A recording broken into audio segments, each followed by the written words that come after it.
Jerusalém, ano de 1099. O sol ainda não havia se posto quando as ruas começaram a se tingir de vermelho. Gritos ecoavam entre as muralhas sagradas. Mesquitas foram invadidas. Famílias inteiras corriam sem destino. Para a Europa, aquilo era vitória.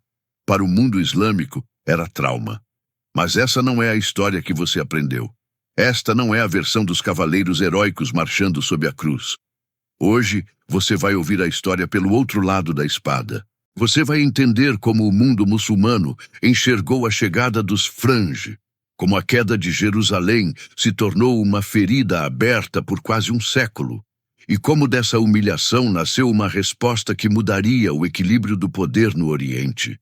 Esta é a história da invasão, da resistência e da memória que atravessou séculos. Prepare-se, porque quando olhamos as cruzadas pelo ponto de vista muçulmano, a Guerra Santa ganha um significado completamente diferente. Um mundo antes da tempestade. No final do século XI, o mundo islâmico era vasto, complexo e culturalmente sofisticado. Cidades como Bagdá, Damasco e Cairo eram centros de comércio, ciência e produção intelectual. Bibliotecas acumulavam traduções de textos gregos, tratados médicos e estudos matemáticos que superavam amplamente o conhecimento europeu da época. No entanto, apesar desse florescimento cultural, politicamente o mundo islâmico estava fragmentado. O califado abássida mantinha a autoridade simbólica, mas o poder real estava dividido entre diferentes governantes regionais. Na Anatólia e na Síria, os turcos seljúcidas disputavam territórios estratégicos.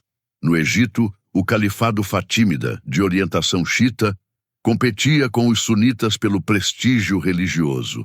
Rivalidades locais eram mais urgentes do que ameaças externas. Guerras entre muçulmanos eram frequentes e alianças mudavam conforme interesses políticos. A unidade religiosa não significava unidade política.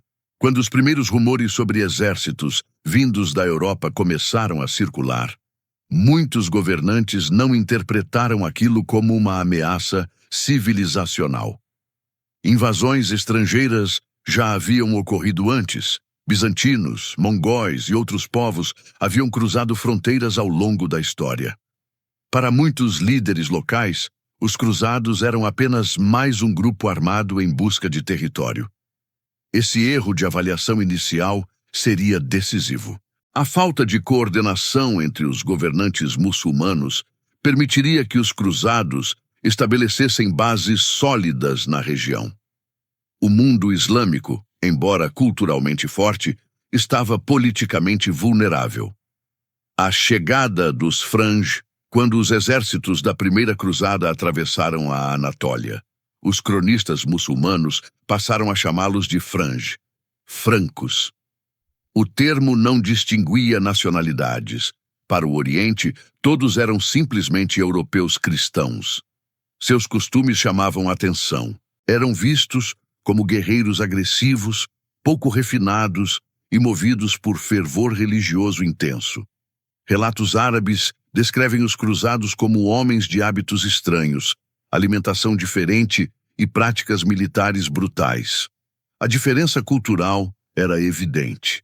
Enquanto as cortes islâmicas valorizavam etiqueta, diplomacia e erudição, os cruzados eram percebidos como diretos e violentos. Essa impressão moldou a narrativa inicial sobre quem eram esses invasores. O choque não foi apenas militar. Era um encontro entre mundos que se desconheciam profundamente. O mundo islâmico tinha uma longa tradição urbana e administrativa. Muitos cruzados vinham de uma Europa feudal e rural. Para os habitantes das cidades orientais, aqueles guerreiros pareciam primitivos e imprevisíveis. Ainda assim, no início, a ameaça não foi totalmente compreendida. Governantes locais acreditavam que poderiam derrotar ou negociar com os invasores, como haviam feito com outros adversários no passado. O trauma de Jerusalém, em 1099. A queda de Jerusalém em julho de 1099 foi um divisor de águas. Para o mundo islâmico, a cidade era sagrada não apenas politicamente, mas espiritualmente. Era o local associado à jornada noturna do profeta Maomé e um símbolo profundo da presença islâmica na região. Os relatos muçulmanos descrevem o massacre com indignação. Civis foram mortos indiscriminadamente. Mesquitas foram invadidas. A população sofreu uma violência que ultrapassava as normas habituais de guerra da região. Embora a guerra medieval fosse brutal em qualquer cultura, a dimensão religiosa intensificou o impacto psicológico. O massacre foi interpretado como uma humilhação coletiva. Não era apenas a perda de uma cidade, mas a profanação de um espaço sagrado. Esse evento começou a transformar a percepção das cruzadas de conflito regional para a agressão civilizacional. A memória de 1099 se tornaria um símbolo recorrente nas narrativas islâmicas posteriores. Ela alimentaria discursos de resistência e unificação nas décadas seguintes. Divisões internas e a falta de resposta. Após a queda de Jerusalém, a reação muçulmana não foi imediata nem coordenada. Governantes regionais continuaram disputando poder entre si.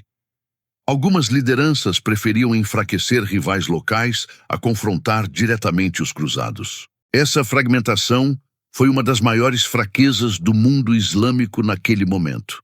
Enquanto os cruzados consolidavam os estados latinos, como o Reino de Jerusalém e o Condado de Edessa, os líderes muçulmanos priorizavam interesses próprios. A ausência de unidade dificultava a formação de um exército conjunto capaz de expulsar os invasores rapidamente. A resistência foi lenta e gradual, marcada por conflitos isolados e alianças temporárias. Foi somente com o surgimento de líderes determinados à unificação que o cenário começou a mudar. O despertar da jihad política. Com o passar das décadas após 1099, tornou-se evidente que os cruzados não eram uma ameaça passageira. Eles construíram fortalezas, organizaram administrações e estabeleceram presença permanente no litoral do Levante.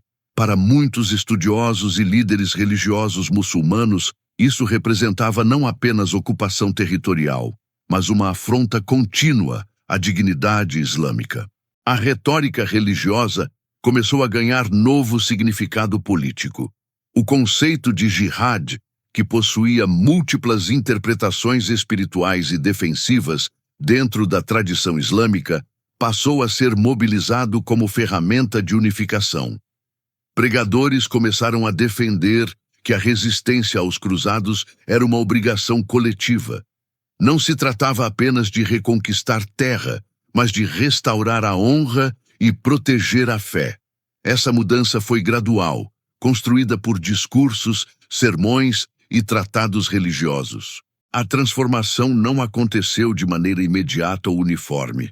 Muitos governantes ainda hesitavam em priorizar o conflito com os cruzados, pois rivalidades regionais persistiam. Entretanto, a ideia de que a divisão interna havia permitido a perda de Jerusalém começou a se consolidar como consenso político. A unidade passou a ser vista como condição essencial para qualquer vitória duradoura.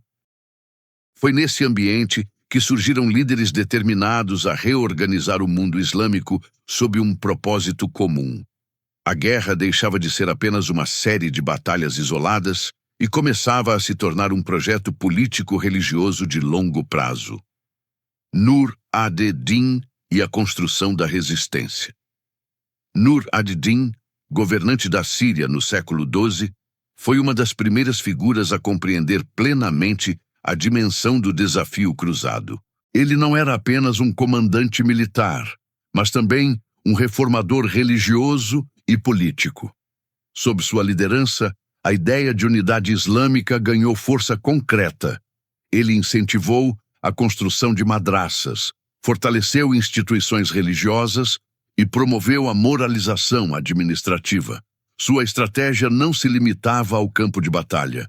Nur ad-Din buscava criar legitimidade espiritual para seu governo, apresentando-se como defensor da fé e restaurador da justiça. Ao mesmo tempo, ele enfrentava inimigos internos, consolidando territórios e reduzindo rivalidades que enfraqueciam a resistência. A unificação da Síria foi passo crucial para enfrentar os Estados Cruzados. Militarmente, Nur ad-Din pressionou as fronteiras cruzadas e testou suas defesas. Ele compreendia que derrotar os francos exigia preparação estratégica, não apenas fervor religioso. Sua abordagem combinava diplomacia, guerra e propaganda religiosa. Esse equilíbrio permitiu que a resistência se tornasse mais organizada e consistente. Embora não tenha sido ele quem reconquistou Jerusalém, sua liderança preparou o terreno para a figura que se tornaria símbolo da resposta islâmica, Salah ad-Din. Saladino, unificação e legitimidade. Salah ad-Din, conhecido no Ocidente como Saladino, emergiu como herdeiro político e ideológico do projeto de unificação. Inicialmente servindo sob Nur ad-Din, ele assumiu o controle do Egito e posteriormente consolidou o poder sobre Síria e regiões vizinhas. Sua maior conquista não foi apenas militar, mas política. Ele conseguiu unir territórios antes divididos sob uma liderança relativamente coesa. Saladino compreendia que a legitimidade era essencial. Ele se apresentava como defensor do Islã sunita e restaurador da ordem. Investiu em infraestrutura, fortaleceu instituições religiosas e promoveu uma imagem de governante justo. Essa reputação foi cuidadosamente construída e amplamente divulgada por cronistas da época. Quando enfrentou os cruzados, Saladino não agiu impulsivamente. Ele aguardou o momento estratégico ideal. Sua campanha culminou na Batalha de Hattin, em 1187, onde o exército cruzado sofreu derrota devastadora. Esse foi o ponto de virada que o mundo islâmico aguardava havia quase um século. A vitória em Hattin não foi apenas militar, foi simbólica. Ela representou a recuperação da iniciativa e o início da reconquista dos territórios perdidos. A reconquista de Jerusalém em 1187. Quando Jerusalém caiu novamente em mãos muçulmanas, o evento foi celebrado como restauração da honra islâmica. A memória do massacre de 1099 ainda estava viva, transmitida por cronistas e tradição oral. Muitos temiam que houvesse vingança brutal contra os habitantes cristãos. No entanto, a abordagem de Saladino foi significativamente diferente. Embora execuções seletivas tenham ocorrido, especialmente contra prisioneiros considerados perigosos, não houve massacre indiscriminado da população civil. Cristãos puderam deixar a cidade mediante pagamento de resgate, e igrejas foram preservadas sob certas condições. Esse contraste tornou-se parte central da narrativa islâmica posterior. A reconquista foi retratada como exemplo de justiça e autocontrole. A diferença entre 1099 e 1187 passou a simbolizar superioridade moral. Jerusalém foi reintegrada ao mundo islâmico não apenas como território, mas como símbolo restaurado. O impacto psicológico foi profundo. O mundo islâmico demonstrava que era capaz de reagir, reorganizar-se e reverter derrotas aparentemente irreversíveis. A Terceira Cruzada e o confronto com Ricardo. A reconquista de Jerusalém provocou reação imediata na Europa. A Terceira Cruzada trouxe líderes poderosos, como Ricardo Coração de Leão. Do ponto de vista muçulmano, essa nova ofensiva confirmava que o conflito não era temporário. Era uma disputa prolongada por controle regional. As batalhas entre Ricardo e Saladino foram intensas e estratégicas. Ambos demonstraram habilidade militar e respeito mútuo em certos momentos, mas a brutalidade permaneceu presente. Execuções de prisioneiros ocorreram dos dois lados, e cidades sofreram novamente com cercos prolongados. Apesar das vitórias pontuais dos cruzados, Jerusalém permaneceu sob controle muçulmano. O tratado final permitiu acesso de peregrinos cristãos à cidade, mas consolidou a presença islâmica. Para o mundo muçulmano, isso foi interpretado como vitória estratégica. O conflito mostrava que a resistência não dependia apenas de fé, mas de liderança política sólida e planejamento militar consistente. Constantinopla e a perplexidade islâmica. Quando a Quarta Cruzada desviou seu caminho e saqueou Constantinopla em 1204, o mundo islâmico observou com surpresa. Cristãos ocidentais atacando cristãos orientais parecia confirmar que os cruzados eram movidos por interesses políticos e econômicos, não apenas religiosos. A destruição da capital bizantina enfraqueceu um antigo rival islâmico, mas também demonstrou que a unidade cristã era frágil. Para muitos líderes muçulmanos, aquilo evidenciava que as cruzadas não eram uma missão puramente espiritual, mas parte de uma dinâmica mais ampla de poder. Esse episódio reforçou a percepção de que os cruzados eram imprevisíveis e frequentemente motivados por ambição material. A Guerra Santa parecia cada vez mais ligada a comércio, rotas e riqueza. O choque cultural agora se expandia para além da fronteira islâmica, revelando divisões profundas dentro do próprio mundo cristão. Os mamelucos e a continuidade da resistência. Após a morte de Saladino, o mundo islâmico voltou a enfrentar desafios internos.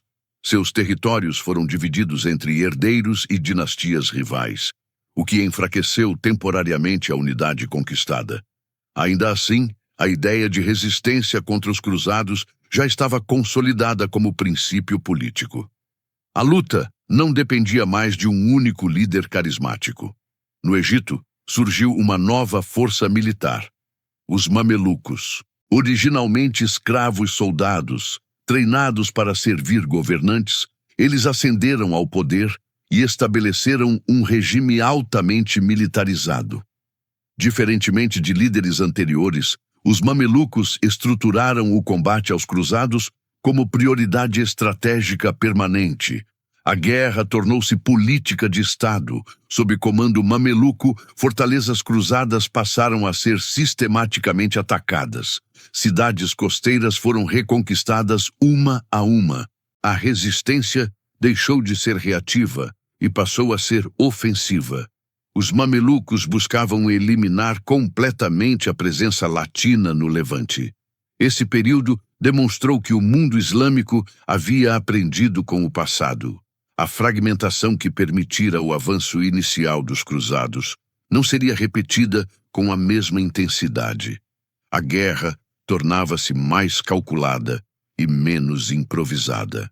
A vida nas fronteiras do conflito. Enquanto grandes batalhas definiam o destino das cidades, a vida cotidiana nas regiões fronteiriças era marcada por tensão constante. Muçulmanos, cristãos orientais e latinos conviviam em proximidade, muitas vezes sob acordos frágeis de coexistência. O conflito não era permanente em todos os momentos, mas a ameaça sempre estava presente. Mercados funcionavam, comerciantes negociavam e prisioneiros eram trocados mediante resgate. A guerra não eliminou completamente o intercâmbio cultural. Pelo contrário, criou uma convivência paradoxal entre hostilidade e adaptação. Muitos cruzados aprenderam árabe.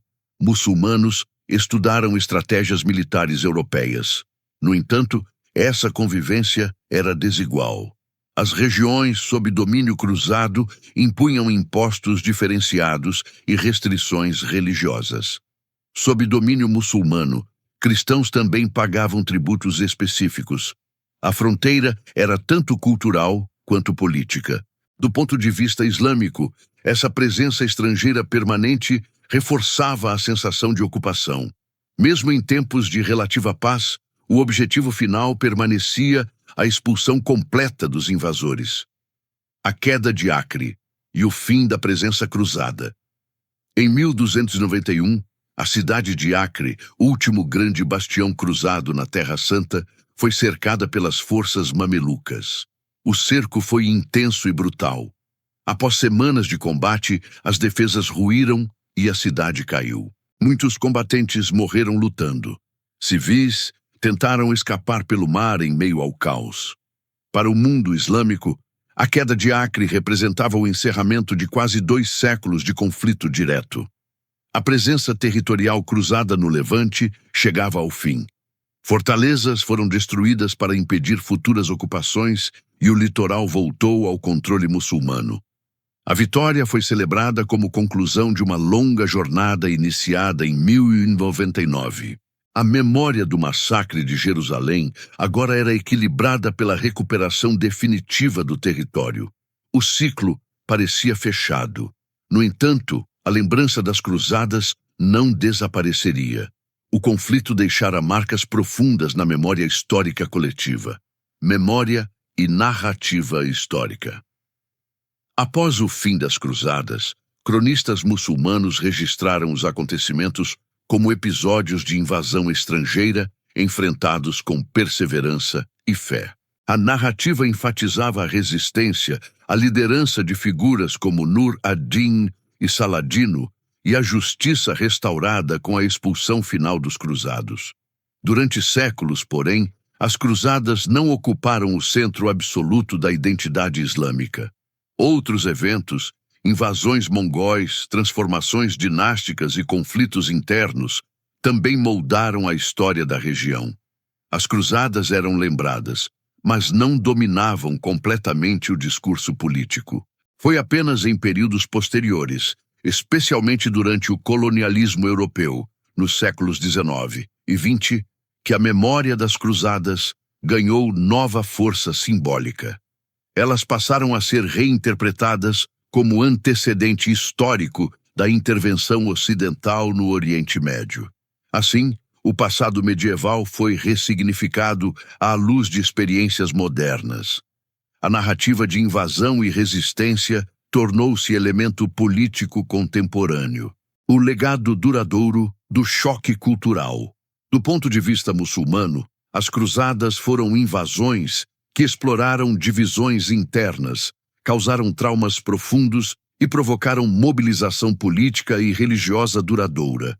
Elas revelaram vulnerabilidades, mas também estimularam processos de unificação e fortalecimento institucional. O choque cultural foi intenso, mas também gerou intercâmbios inesperados. Técnicas militares, conhecimentos científicos e práticas comerciais circularam entre os dois mundos. O conflito não foi apenas destruição, foi também transformação histórica. A memória das cruzadas permanece viva porque simboliza algo maior do que batalhas medievais. Ela representa o encontro violento entre civilizações, a disputa por territórios sagrados e a complexidade das motivações humanas, fé, poder, ambição e sobrevivência. Ao observar as cruzadas sob a perspectiva muçulmana, percebemos que não se tratou apenas de guerra religiosa. Foi uma experiência de invasão, resistência e reconstrução identitária, e suas reverberações continuam ecoando na forma como Oriente e Ocidente interpretam sua própria história.